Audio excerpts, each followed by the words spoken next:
just acknowledge the traditional owners of this land and pay my respects to their elders past, present and emerging. Some of us are either migrants or refugees, or others are descendants, and wherever we fit in that particular continuum, we must always realise and acknowledge that we are on sacred traditional grounds where our nation's first people cultivated and looked after this beautiful country called Australia that we love and cherish for 60,000 years before anyone arrived from Europe. And I mean that sincerely and genuinely, and that we always need to walk hand in hand in the journey of reconciliation, because I do believe that there is still a long way to go. Can I also acknowledge Xavier for your kind invitation on behalf of the Catenians here tonight, and Phil, thank you for your wonderful introduction. It's always a little bit embarrassing when you hear your sort of life's journey, but it's out there in the open, it's out there in the public, and that's the beauty of our life today and technology as it is. So I've been asked to speak to you tonight about my faith while in politics. And it's something that you could break down in three parts. You could say either us as a collective, our faith in the politics, or you could say our faith in the individual who's in the politics, or in my perspective, what I'm here tonight is about the way in which faith was in me and still in me during my time in politics. So let's just put it into perspective. So I'm a son of migrants, as was explained, came from a very, very religious family. My grandmother was the main driver of our spirituality. My grandfather was the provider for the family, and so much so that my grandmother taught my grandfather how to sign his name. That's all he could ever write, just his name. Pietro Ilacqua, that was it. Unfortunately, my grandfather back in Sicily at the time, when he was growing up, was not able to have a basic education. So although he couldn't read and write, he was very numerate. He was very, very numerate. He was a son of business people. He used to have like an Airbnb, but also a fisherman. So he knew how to count, and he was very, very good at that. So when he migrated to Australia in 1948, 4 years before my grandmother and the 5 children came to Australia, they came in 52. My grandfather worked in this country not speaking English, let alone not understanding how to read and write in his own language of Italian. What did he provide for the family when they came to Australia? They had a place to stay, they had furniture, they had clothes on their back. So my grandfather for me was an inspiration in that sense. And my grandfather, God rest his soul, used to say to me a couple of words. He was a man of few words, but he always used to say to me as a kid, "Did you do your homework?" That was it. Didn't really have any other conversation other than, "Did you do your homework?" My grandmother, on the other hand, was always in prayer and would often recite prayers to not only just me, but the other 17 grandchildren that were in the family. So we're a tight-knit family. So the inspiration for me as a kid and my faith and the foundation of it came from, yes, my grandparents, but my parents. It was very, very important to me later in life as being a politician, because my journey in politics with faith was a lot easier because of the fact that there is that foundation there, and I had something to refer to, something to go on. So there were 2 things I wanted to do as a child. The first thing was I wanted to be a teacher because of the fact of what my grandfather had drilled into me about the importance of education.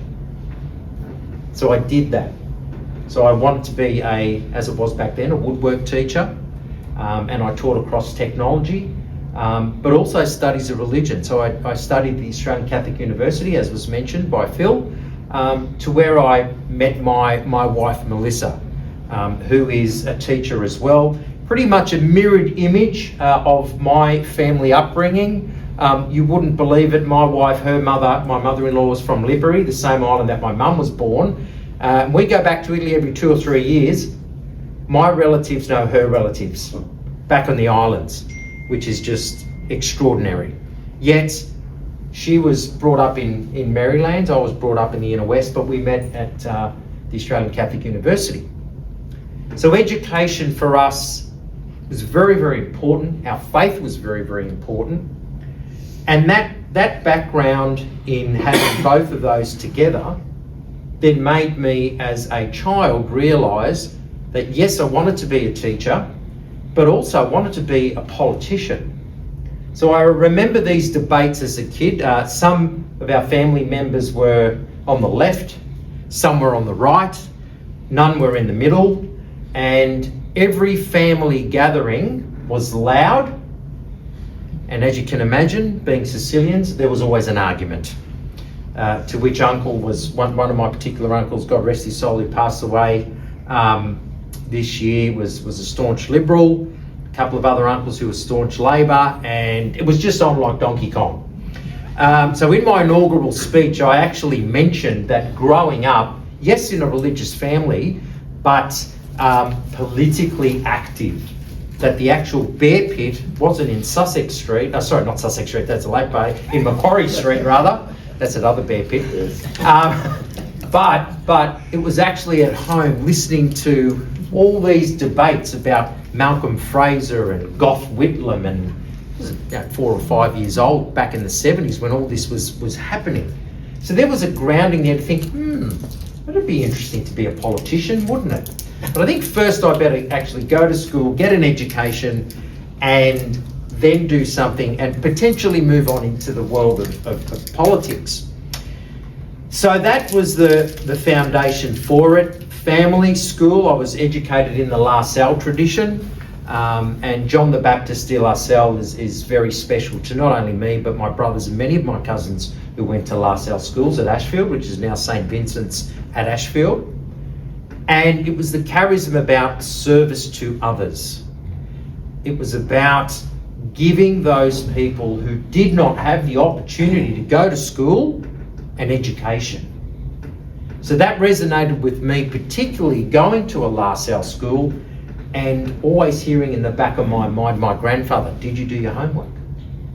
And also my father. My father was, although he was educated up to primary school, very intelligent man, but realised that he did not want the life that he had, which was in fishing, and my grandfather and his father.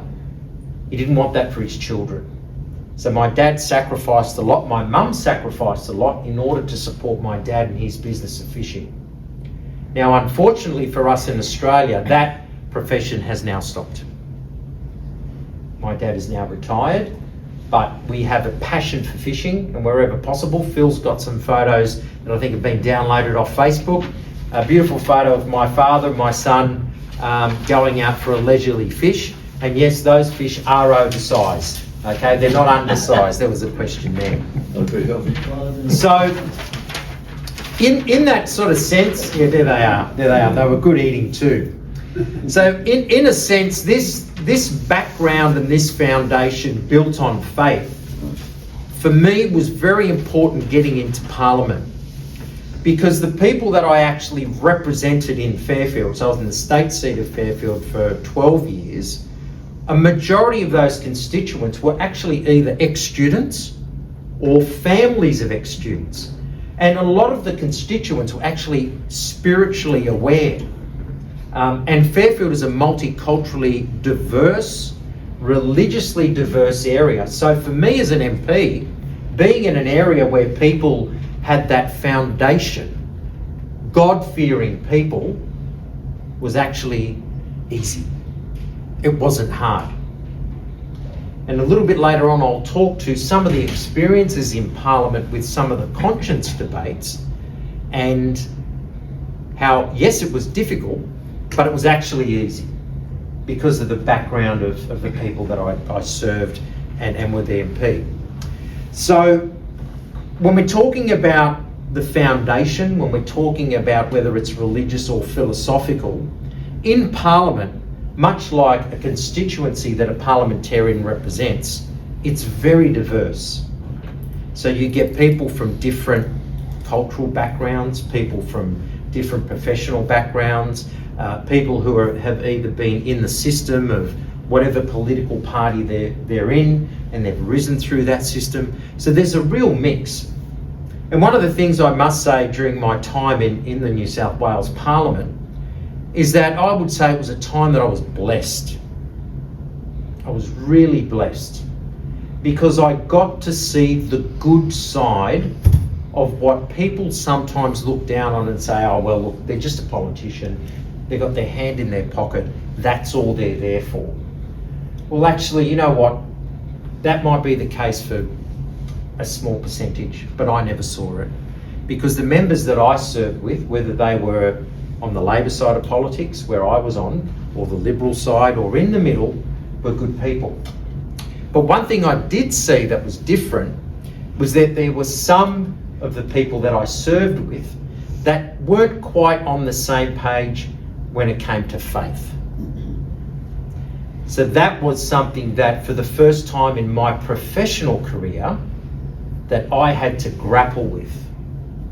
Now, understanding that I spent 17 years as a Catholic school educator in the area that I represented was a transition into Parliament that I found a little bit difficult. Because all of a sudden, after professionally being in an environment where Jesus was at the centre of everything you did, no matter what you did, it's in Catholic education. If Jesus is in the centre of learning, it's not a Catholic school. So any system school might have to take out the word Catholic, and I work for Sydney Catholic schools. So if we don't have Jesus at the centre, we might as well just be Sydney schools. That's the difference between a Catholic organisation and one that isn't. So coming from a background professionally where there was prayer, adoration, sacraments, and almost every lesson there was prayer, to getting into an environment where yes, there was a prayer at the beginning of the day in Parliament, but things were a lot different. So sometimes the colleagues that I was with would actually say to me, geez, you sound like a teacher. I don't know if that was a good thing or a bad thing, but that was the upbringing. And that was who I was in that place. Now, I've never lost sight of that as an MP, because I found that being a Catholic educator was probably one of the best springboards to get into the Parliament of New South Wales.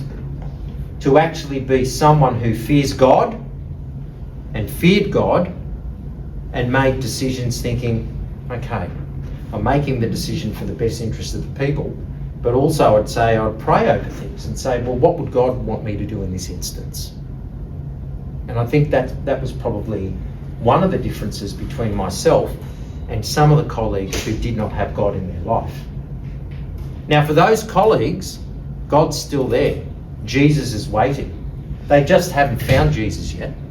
The Holy Spirit is there, but they've just got to be patient and ask. They need that conversion, and it'll happen.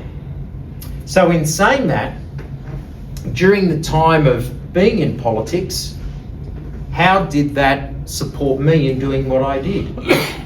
In working for the vulnerable, in assisting those who had no voice. Aren't they sort of Catholic tenets? Yes, they are. Because it's a life of service. So even though in a secular world, in that Parliament, I still had the opportunity to have faith behind me and with me every step of the way. Every step of the way. Even at times when it was a Buddhist event, or a Muslim event, or a non-Catholic event but Christian event, there was always a higher power there. And that was something that I really gravitated to and enjoyed throughout my time as an MP. And I found for me that was one of the greatest gifts that I could have received, was that gift of being with others who were different. And it's no different to Jesus when he was out in his ministry. There were those that could see, but there were those that couldn't see. There were those that could hear, and there were those that couldn't hear. And it was the same with those that spoke and didn't speak. So the lessons that Jesus taught us all those years ago, 2,000 years ago, for me in Parliament, were real and relevant. So it wasn't difficult to assist Vinnies at the time. So I was a Vinnies van volunteer during my time in Parliament. Had the opportunity to work through different non-government organisations in assisting them. And that's how I maintained the faith. Now, one of the things that I didn't do was fire and brimstone. That doesn't work. That does not work. Because as you know, when our Lord walked this earth, he walked, he spoke, but he was acting with pure love.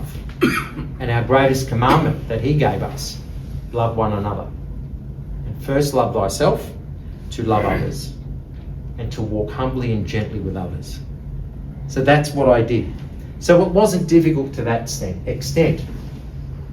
One thing I will say though as an MP, one of the key successes, I would say, not just for me, for a lot of the successful MPs, was the ability and is the ability to listen. And I think that's really, really important.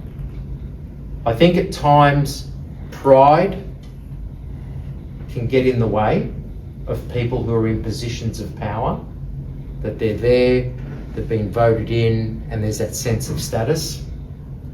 But when you strip it back, at the end of the day, we're all brothers and sisters. And for me, that ability to sit down and listen to people during their most vulnerable moment, I never took for granted, ever. I would hear stories from some of the constituents who had travelled from Iraq, who had experienced the wrath of ISIS. Some horrible stories. Stories about family breakdown. Stories of displacement with some of our First Nations people. And they were real stories. But the fact that someone was sharing their most inner personal stories with myself as an MP, as I said, I would never take for granted.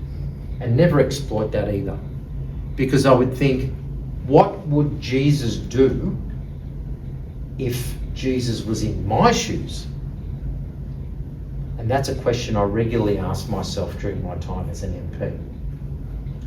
So having said that, there are a lot of meetings with people where we try to get the outcome possible. And I've got to be honest, when you're an opposition MP, it's not always easy. You want to be in government where you can probably pull a few more levers, but even that doesn't guarantee things either. So for me, it was about getting the best deal possible for the people that had voted me in. I will say something about COVID and COVID-19. It was during that time, during COVID-19, that the Fairfield area was locked down and most of Western Sydney was locked down, and it took its toll.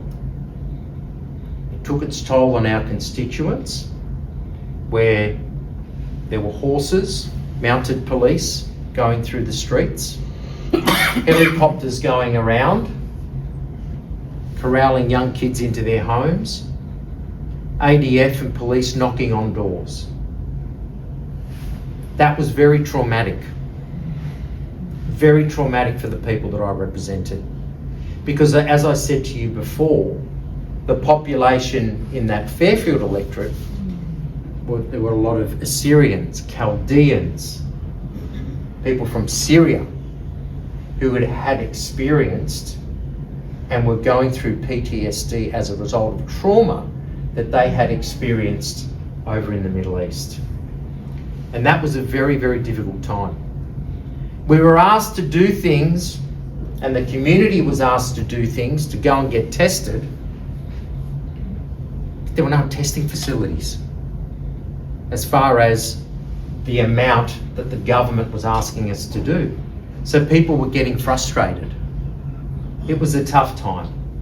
It was a tough time for our teachers. It was a tough time for our students. There were cohorts of students that had not had a full year for the first 3 to 4 years of their life. The most formative years for children at that point was done remotely. Now you imagine a kindergarten student doing remote learning or thereabouts. So that has had a lot of impact on the mental health of our students. It has. But during that time, for me personally as an MP, it was tough. It was very, very tough. There were a lot of late nights.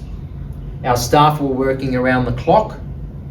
Our staff were getting abused because, well, you're the MP, you're the government, even though we're in opposition, but you are a figure of that. And a lot of the blame was put on our staff and myself directly. Now you rise above it. What do? You do the best you can. So during that time, we of course made representations to government, as you would, as a normal MP, and anybody would. And you show the love to the people you represent.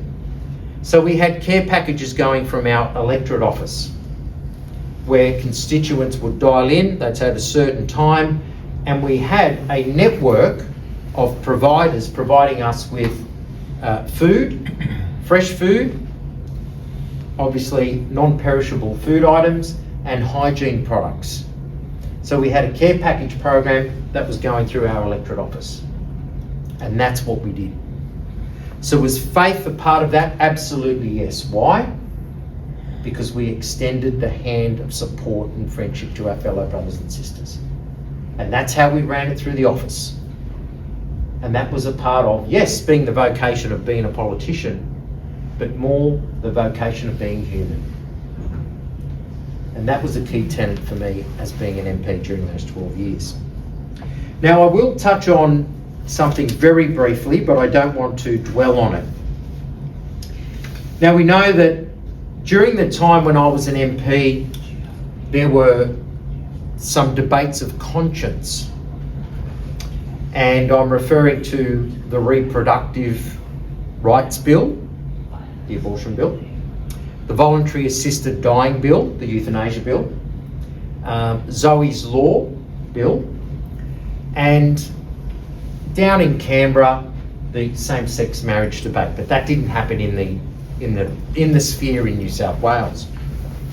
But I will say one thing, that during that time, one thing was very, very clear to me and my staff and the constituents that I represented, that we held and respected the inherent dignity of human life, first and foremost.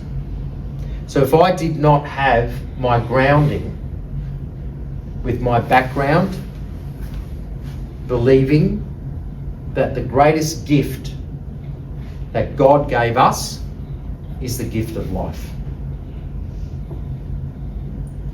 It was tough, not from my constituents, by the way, because my constituents were actually backing the decisions that I had made.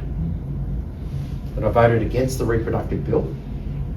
I did not support the euthanasia bill. I supported Zoe's Law for what it was, and then 12 years later it came back to Parliament and it passed. But I also stood firm on the belief that marriage is between a man and a woman, and I still believe that to this very day. During that debate around the table at our house, one of my daughters, she was 14 at the time, and she said, "Dad," she said, "what you and Mum have, a man and a man can't have, and a woman can't have." I said, "Oh, well, how's that?" She says, "You're in a marriage." I said, "Yes, that is correct." She said, "Well, Dad, why don't they call that gay-ridge?" And I know you're laughing, but I said, "Well, that's very interesting." Now, this was a 14-year-old girl that said this at the dinner table. And I said, "Well, look, God, Jesus speaks love, and we all understand love, and there's no doubt about that. and we do not discriminate anyone due to their sexual orientation or preference.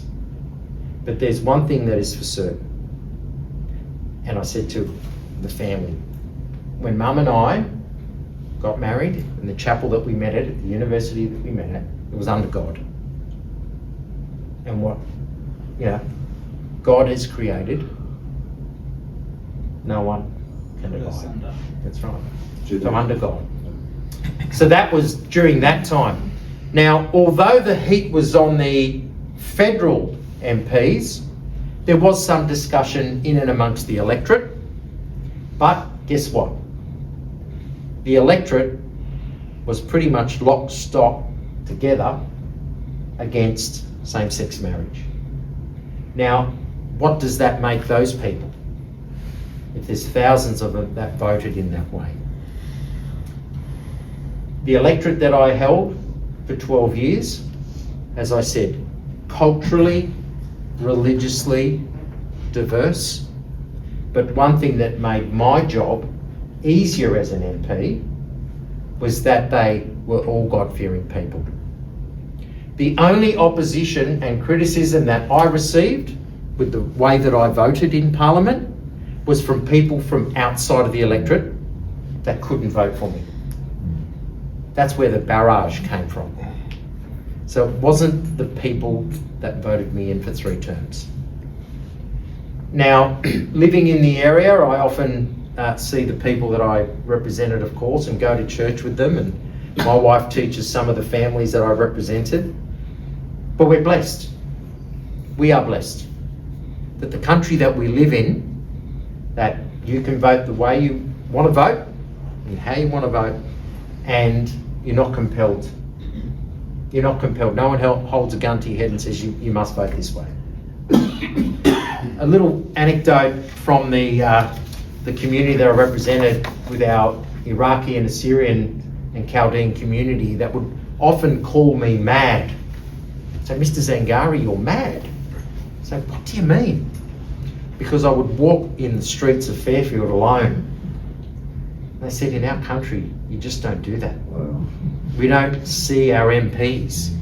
We don't touch our MPs. I said, well, guess what? You do here. So irrespective of which way you swing politically, one of the beautiful things that God has given us in this country is the ability to vote freely. And that is something that we should never, ever, ever take for granted. How are we going for time, Xavier? All good? All right. Okay, I'll leave it there. Hopefully I've been able to impart a little bit of knowledge. If there was another time that I would come and speak to you, I would probably speak to you on the beauty of the Eucharist, but that's a discussion for another time, I think. But one thing I will say is just very briefly, in 2028, we are hosting, as Sydney, the International Eucharistic Congress. Yes. That is a marvellous thing for our faith.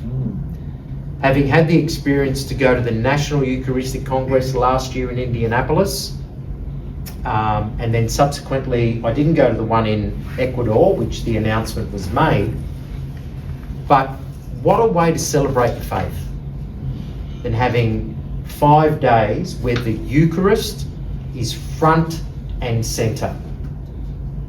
And that's what I said about Catholic schools, that if you don't have Jesus at the centre of all learning, it's not a Catholic school. Thank you.